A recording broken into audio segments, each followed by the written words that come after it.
Jangan lepaskan bayangmu di cahaya suram, bergantung pada sinar yang kian hilang, rapuh namun mencari jalan.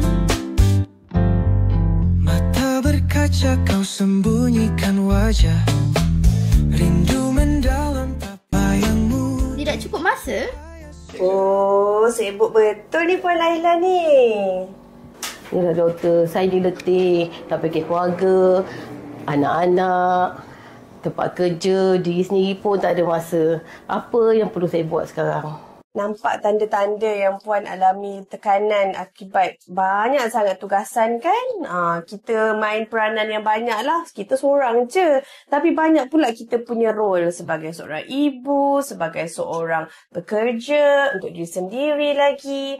Okay, jadi yang pertama adalah kita kena prioritize kan? So kita kena, Puan seharusnya list down apa dia tugasan-tugasan harian. Kalau boleh sebelum tidur kan, tengok apa yang penting. Apa yang penting, apa yang urgent, mana yang kurang penting, mana yang tidak urgent. Jadi kita kena dulukan mana yang penting dahulu dan yang urgent. Okey? Apabila kita dah list down kita punya jadual seharian, lebih mudah untuk kita bahagikan tugasan.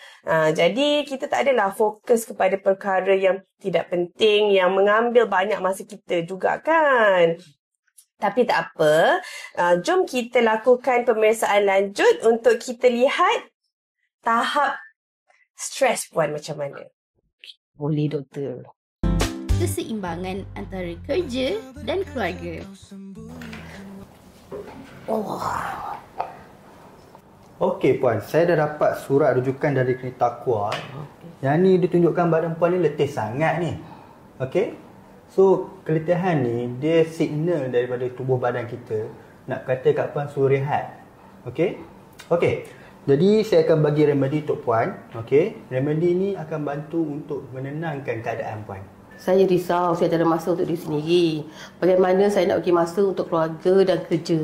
Boleh bantu saya doktor? Okey Puan, yang paling utama sekali ialah banyakkan me time, iaitu masa dengan diri sendiri. Puan boleh start dulu, contohnya Puan ambil dalam masa 10 minit, buat aktiviti yang Puan suka. Contohnya membaca ke, pergi taman kan dan sebagainya.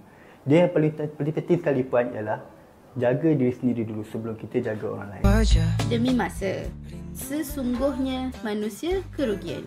Okey, saya nak bagi tahu tentang pengurusan masa sikitlah kan.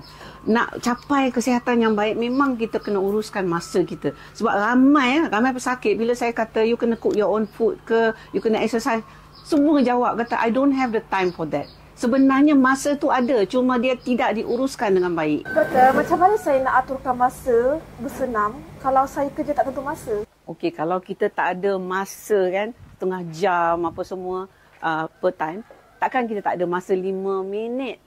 Jadi kalau 5 minit, 5 minit, 2-3 kali, 3-4 kali dah jadi setengah jam. Setiap 5 minit tu kita boleh exercise tau. Kita boleh exercise muscle, strengthening dan sebagainya. Even exercise atas kerusi pun boleh. Jadi kita memanfaatkan masa tu untuk exercise.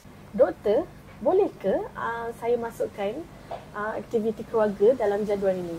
Masa dengan keluarga memang ada kan. Bila kita balik rumah tu masa ada dengan keluarga. Jadi kalau kita nak cepat macam mana pun kita ajak anak-anak kita. Join sekali, prepare food ke apa semua. And then kita boleh juga macam bila kita balik kerja tu kita berjalan sama-sama. Aktiviti sama keluarga memang penting. Sebab nak eratkan silaturahim dan nak apa orang kata habit yang baik untuk family. Satu keputusan salah boleh runtuhkan kepercayaan. Kita selalu jumpa pesakit seperti Puan Laila yang perlukan lebih daripada sekadar nasihat.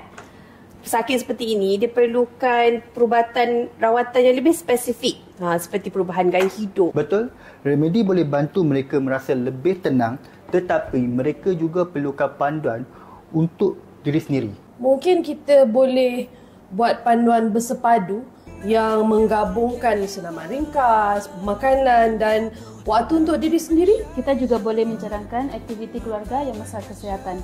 Ini akan bantu pesakit melibatkan keluarga mereka untuk proses perubahan. Baiklah, kita boleh teruskan cara macam ni lah.